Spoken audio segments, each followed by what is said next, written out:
The Klein goes to Suston Hospital the next day. He goes to the hospital because there are always sick people there. It was a poor hospital. You know how it is with poor people. They keep dying. So there would be a completely fresh corpse there, one that had just died.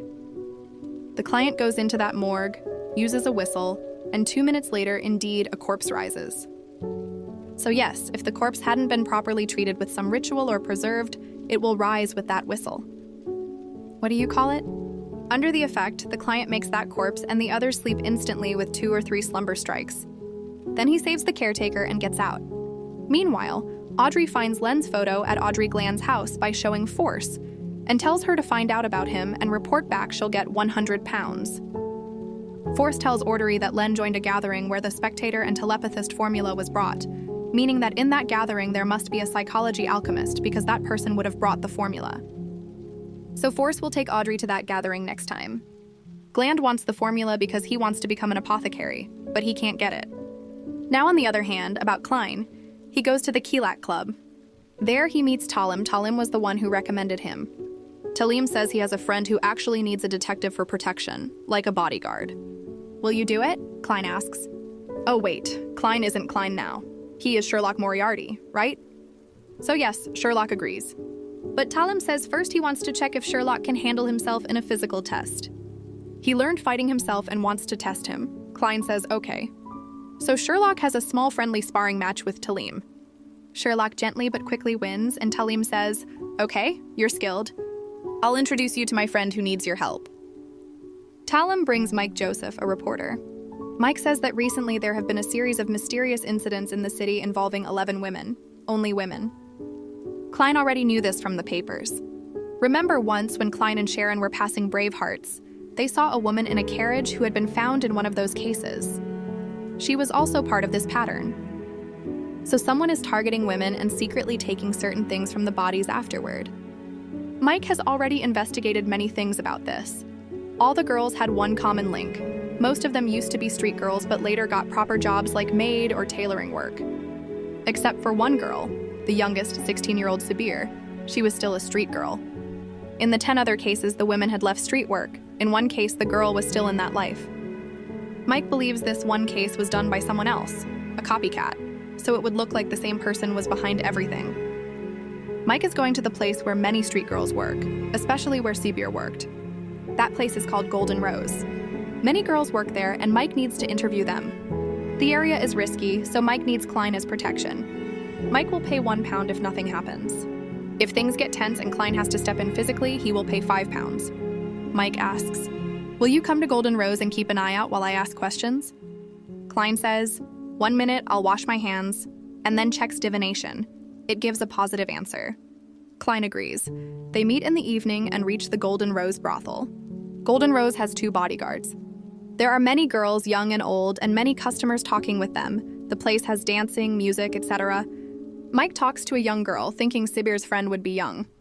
The girl refuses to speak, saying they're Madame Lopez band talking about Sabir.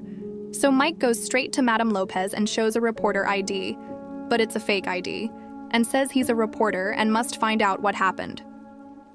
Hearing reporter, Madame Lopez becomes upset and says Sabir actually went to a client's house, then came back at night and suddenly passed away there. While Madame Lopez talks, Klein turns on his spirit vision and observes her. He clearly sees from the colors and signs that she isn't telling the truth. He tells Mike that Madame Lopez is lying and that he used his detective skills to figure it out. Mike decides they should follow Madame Lopez. But how? There are 2 bouncers. Mike says, Sherlock, you're skilled. Can you distract those 2 bouncers or quietly keep them busy? I'll give you an extra £5. Klein says okay. Sherlock peacefully but effectively disables the bouncers without hurting them. He only makes them unable to interfere for a short time. They go outside Madame Lopez's room and listen. Madame Lopez is talking to someone and says to tell Capium not to provide girls for 1 or 2 weeks. So they get a lead, the name Capium. Hearing this, Mike and Klein leave before the bouncers recover. Mike pays Klein his money and leaves in his carriage. The client leaves too, but then a carriage pulls up and a man inside signals him to get in. Klein gets in and finds the man is Detective Azengard Sutton. Kellen and Azengard talk in the carriage. Azengard, one of Backland's most famous detectives. He even assists the police. The Klein had already seen Azengard in Golden Rose, so he realizes Azengard is also investigating. Asengard pays the Klein £2 and asks him to tell what he found. The Klein says not much, just the name Capim. Hearing the name, Asengard says he understands. In Backland, in the East Borough, many missing girls are linked to Capim. Capim forces young girls into work. He is a strong man with good backing. He appears as a businessman but runs a black market. Asengard thanks him for the info and lets him go.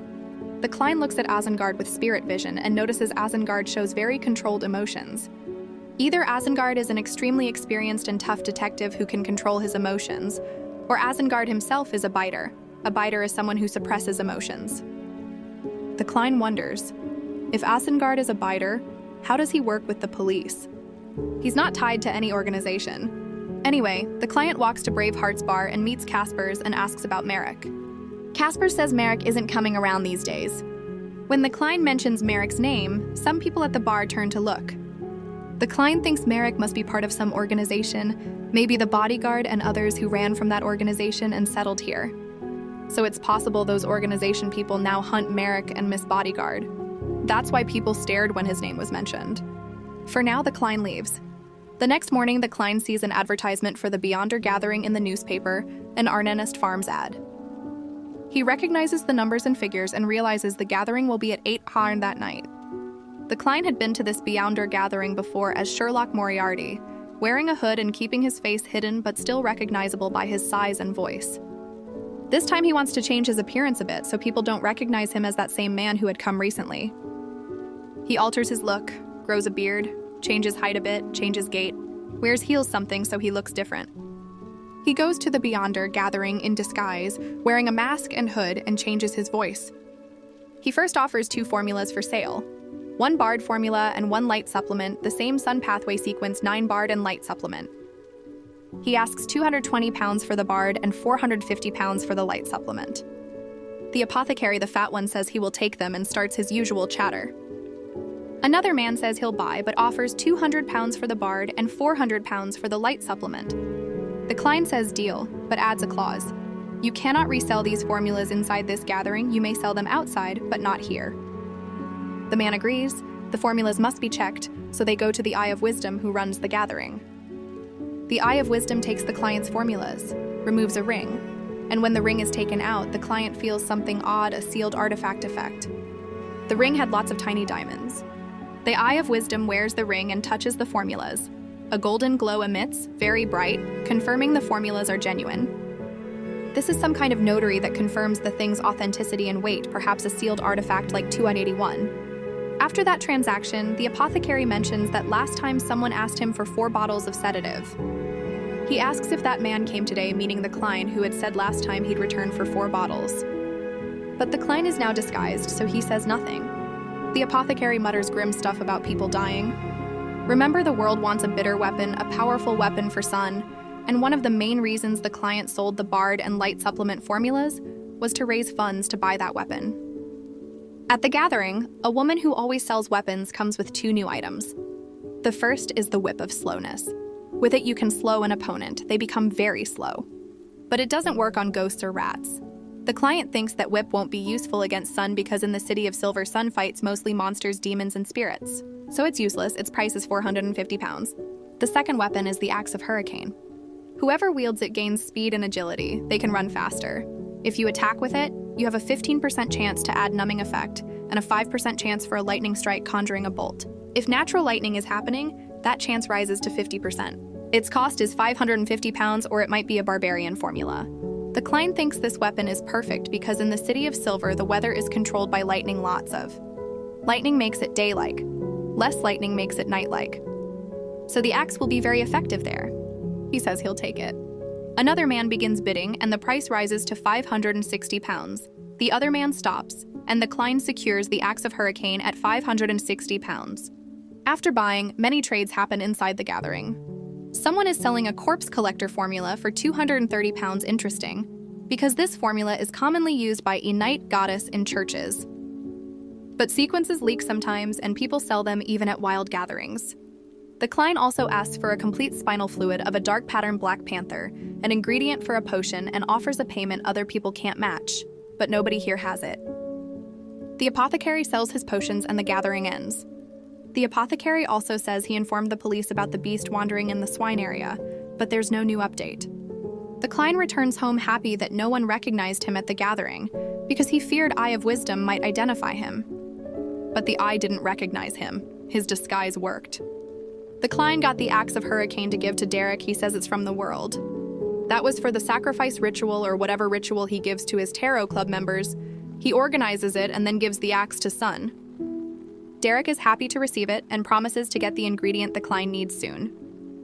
Meanwhile, XEO goes to East Borough to a slum street and into a pub. She meets her old friend William, who drinks a lot and is single and very chilled. Zoe shows William Lanevis' photo because Audrey told her to find Lanevis for Audrey. If William finds anything about Lanevis, XEO will give him £10 herself. William goes to his apartment, and suddenly a figure emerges from a dark corner very tall, about 2 meters. The man asks who hired him to find Lanevis. William is terrified and says he was given the job by XEO. The tall man seems to let William go, but then he snaps his fingers and William's body bursts open. William dies. Then the tall man opens the gas pipe in William's house and sets it on fire. A blast happens, so everyone thinks it was an explosion. But we know that tall man killed William because William was searching for Lanevis. Lanevis has protection. There's a big mystery about who protects Lanevis. The Klein goes to Braveheart's bar and asks about Merrick. He learns Merrick won't come because he's been exposed. The Klein had already suspected Merrick, so the Klein asks Casper for explosives. Casper refuses at first. No, I won't sell those to you. You don't know what you might do. The Klein explains he only wants to collapse a basement structure to seal an entrance. He needs a controlled blast to partially bring down structure and seal the area, so no one can enter. He doesn't want to fully destroy it, just seal it. Then Miss Bodyguard appears. She was the one missing earlier, and she supports the Klein, saying his plan is right. She had been to that basement too, and says she will help for free because she also has interest. If that evil spirit is so powerful and is sealed, they can gain spoils of war, powers, and find the Beyonder characteristic items stored there. So Miss Bodyguard will come along for free. The Klein says he can't find Merrick. Miss Bodyguard offers to bring Merrick's zombies to pretend they have a bigger team, so it looks like more people came. Miss Bodyguard agrees and says she will bring Merrick's zombies. On Saturday they plan to go, but on Friday morning, XEO goes to William's apartment and finds it blown up. She vows to kill whoever did it, but hides because whoever killed William might come after her too, since they both searched for Len. On Saturday, the Klein reaches a local at-home man named Millet Carta and says they will seal the basement secret area. The Klein, Miss Bodyguard, and Millet go inside. Miss Bodyguard plants the bombs and seals the entrance. The blast happens and the entrance is sealed. The Klein tells Millet it was a dangerous structure that collapsed. He says don't go inside or try to unseal it. Millet pays him £50 and gives some gold coins. Miss Bodyguard refuses payment as promised and leaves. After the mission, the Klein eats and walks home late. He sees police with dogs searching the area. The police are active because of the 10 serial killings and the 11th case. The police stop the Klein and check him. The Klein has an unlicensed revolver. He hands it over and the police arrest him and take him to Rice Police Station. He asks them to call his lawyer, Jurgen Cooper, who will secure his release. Meanwhile, Zio changes her disguise to look like a boy and meets a drunk named Zion. Zion says William had told him that if he found Len, he should inform him. Zion says the job William had was given to Gavin, who was later found drowned. It's clear the tall 2-meter man killed Gavin, too. Zion says Gavin used to go to the bomb docks. She realizes the tall man might work there or frequent that area. So she heads to the docks and tells Audrey. Audrey passes the info to Flower. At the Rice station, Jurgen Cooper bails the client out and says the Klein should make a formal partnership. Whenever the Klein gets arrested, Jurgen will bail him out for half his usual rate. Sherlock agrees and they make a formal partnership. The Klein returns home where he gets info from Audrey about the slum blast. He divines the explosion area in Grey Fog and sees Willem's apartment where the blast occurred. He doesn't find much else. He decides to go search the area for clues because small clues can help divination. The Klein divines whether the trip will be dangerous. Yes, it will be dangerous but manageable if he uses his brain. He leaves with a special thing, the all-black eye he got from the Marinetterist, a Beyonder characteristic item tainted by the true creator. He keeps it in an iron cigar box because if he touches it, he will see illusory threads linking hidden things. That could be useful. He also put on a fake beard and changed his appearance. Before leaving, he tells Captain Dunn that his revenge begins here. Meanwhile, Audrey and Fours go to the New Beyonder meeting where the Spectator and Telepathist formula was present. They wear white cloaks and masks and go to an abandoned medical building where a class is happening. They find 4 skeleton specimens and 4 glass coffins with pale corpses preserved. The meeting begins. In Backlund, the Klein disguises himself in worker uniform at Willem's building site where the blast happened. He touches the all-black eye briefly, hearing the creator's filthy speech for a second, then pulls his hand back and controls himself. Illusory threads appear showing connections. Using this, he reaches Willem's apartment and sees a thread going into the shadows where a man hides the same 2-meter-tall man. The Klein realizes this must be the killer. He can't fight that man alone, so he pretends to go to the common bathroom and then runs away, quickly gets to his Eastborough apartment and hides. He goes into Grey Fog and reports the clues he found to Audrey. Audrey was at the psychology alchemist meeting to see the Spectator and Telepathist formula. Force thinks Audrey is not a Beyonder yet and did not ask for the formula, but Audrey says she will watch meetings and ask later. The Spectator's move is to observe before acting. Audrey is above Spectator. Anyway, the Klein sleeps in Eastborough apartment that night. The next morning, he sees how poor Eastborough is, people sleeping outside in freezing conditions. Hungry. He meets an old man called Old Kohler whose cigarette falls. The Klein picks it up. The old man thanks him and tells how he hasn't slept for days and hasn't eaten for 3 days. The hardship is killing him. He says he won't survive without work. The Klein lies and says he's a reporter and wants to interview poor people. He offers food and some money. Old Kohler happily agrees, and the Klein takes him to a restaurant where he eats and sleeps briefly. The Klein interviews him and learns his wife and 2 children died of an infectious disease. He was in hospital. His job and savings were gone, and he now wanders the streets. The Klein gives him proper food and money, and Old Kohler plans to go to a motel to sleep and wash and then look for work. The Klein returns home. Today is Sunday. Mr. Sampson's lunch party is that day, and the Klein is invited. He goes and realizes the party was organized for him. Jürgen brought his lawyer to introduce him to potential brides so they could arrange marriages. The Klein doesn't enjoy the party and leaves quickly. Meanwhile, Xiao pretends to be a boy and goes to the docks where Gavin died. She spots the tall 2-meter man who goes into a club. She observes him calmly and doesn't act hastily. Outside, she meets her friend Burton, a technician, and asks who the tall man is. Burton says this man is dangerous and doesn't talk much. He's very strong and reckless. He's been coming around for 2 months. Burton reveals the tall man often goes to the dock area where union workers are, so he might be a dock worker. Xiao decides to check the union workers area. She waits and sees many union workers. She spots a familiar face who looks slightly different but matches Lanevis' photo. Yes, Lanevis is here working at the dock. She immediately messages Audrey, and Audrey tells Mr. Fool. The Klein has just left Sampson's party and divines whether he should go. Divination gives no result. The Klein decides the only way is to go to the dock himself, pose as a fake reporter, and get close to Lanevis to confirm with his own eyes.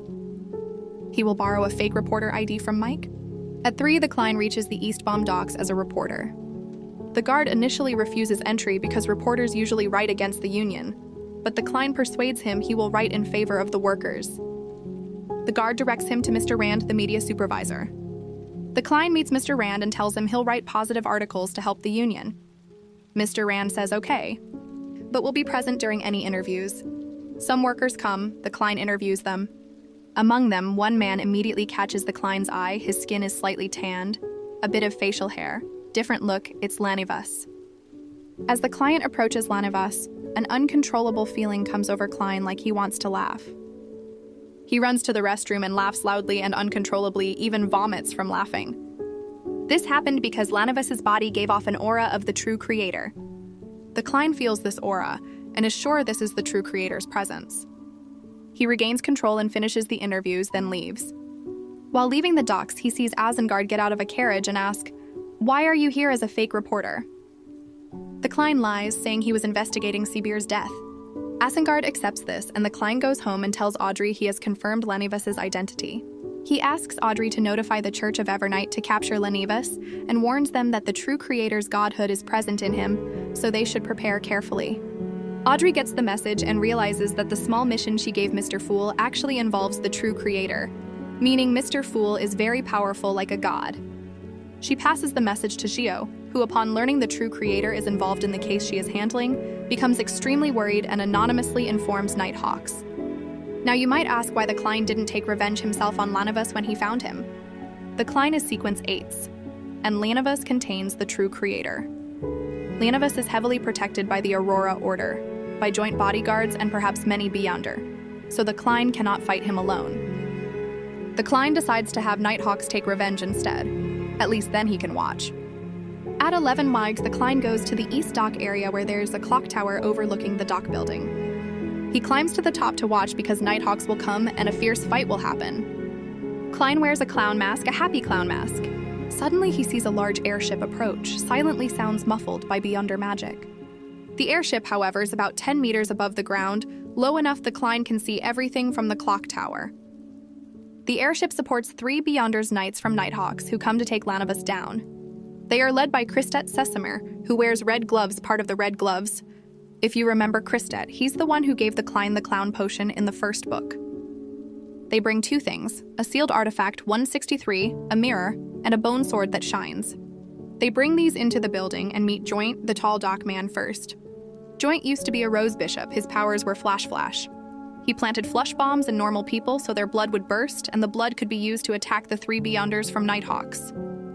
But it has no effect because the mirror 1-63 reflects a Beyonder into a mirror world, so that whatever the Beyonder does happens in the mirror world, not in reality. The real world is unaffected, so no one dies. Joint tries to throw his own severed arm at a bomb to cause his blood to explode onto the attackers, but Kristet Sesamir is too strong and avoids it. Kristet kills Joint with a sword. Then 3 more Beyonders come and attack Nighthawks, but Nighthawks are too strong and defeat them quickly. Among the Beyonder, Joint was a Rose Bishop, and the others were Shadow Krister. They were from the Aurora Order. These Beyonder came to protect Lanavus. The question is, why protect Lanavus? Because Lanavus's notoriety led to the true creator being born. Remember, in the first volume, Lanavus became a father, the true creator's birth. That's blasphemous, essentially being the true creator's father. So why is Lanavus being protected when logically they should kill him? The answer comes from Lanavus himself. Lanavus appears calmly in front of the 3 Nighthawks wearing a silk shirt and says, "Finally you came." Lanavus is not afraid.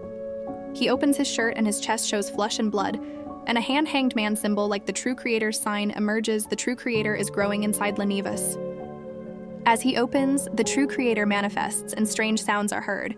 Kristet's eye bleeds, and the other 2 Beyonder faint. This is the true creator's terrifying aura. The Klein is watching from the clock tower, and suddenly the airship starts to fall. All the lights go out. The Klein feels a fear he recognizes. He felt it in the first volume when someone had the true creator inside. He wonders if the true creator descended or if something interrupted it. Then the airship steadies and floats again. Lights return. The Klein wonders if the true creator's descent ended. He immediately divines whether Lanavus is dangerous, yes, but not extremely so. Usually when you divine about the true creator, you get no results. Here the result came, meaning the true creator's descent inside Lanavus has been disrupted. The Klein then divines Lanavus's escape route and sees pigs, meaning Lanavus would escape through the swine area. Now what happened inside the building? Kristet Sesamir used the bone sword, the goddess sword of a knight, to stab Lanavus where the true creator was descending, stopping the descent. Lanavus didn't die. Kristet Sesamir was also severely wounded and unconscious, and the other Nighthawks were knocked out. The true creator's effect had staled things. Thus the true creator's descent was stopped by Kristet's bone sword, but Lanavus remained alive with a small hole in his chest. Lanavus is actually happy. That was his plan. How? The mirror 1-63 was lying nearby, dull and damaged. But the mirror can heal itself in return. The bone sword is still inside Lanavus. So Lanavus thanks Kristet.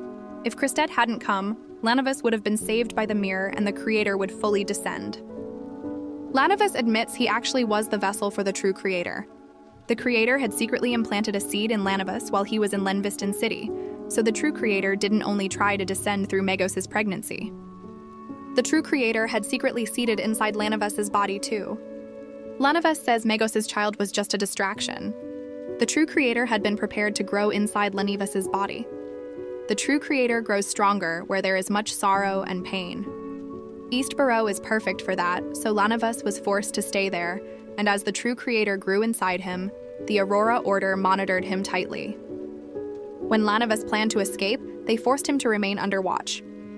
Lanivas sometimes staged losing control to take advantage of the chaos and to corrupt the creatures in COS, turning them into monstrous mutants so the Aurora Order could do investigations. An Aurora member named Stus died in this saga. An Aurora member was involved in those monsters. That member was killed. Because the Aurora Order discovered the monsters in COS, they eradicated them. This shows how powerful Lanivas' blood was when the true creator was inside him. Now the true creator's descent has been stopped, but the Aurora Order tightened their control over Lanivas. Lanivas then staged killing Sabir. He murdered the 16-year-old girl from Golden Rose to mislead investigators so they would link that killing with the serial killer's pattern. The Aurora Order cleverly linked Sabir's killing to the serial killer series so Lanivas' own actions would be hidden. When Lanivas' plan failed, he made a dangerous plan. He asked the Aurora Order to send him a fierce warrior for protection. That warrior would be Joint. Lanivas knew Joint was so violent he would draw attention, and that would allow Lanivas to escape while others fought. That plan worked. Joint killed William, and then the Tarot Club and others got involved. The Nighthawks didn't suspect anything. Xiao informed them about William, and Nighthawks thought Xiao helped. Lanivas' ultimate plan succeeded. The true creator's descent was stopped, and Lanivas escaped. At that moment, Lanivas pulls out the bone sword and tries to kill Kristet Sesamir, but Kristet still had some power and made Lanivas dizzy.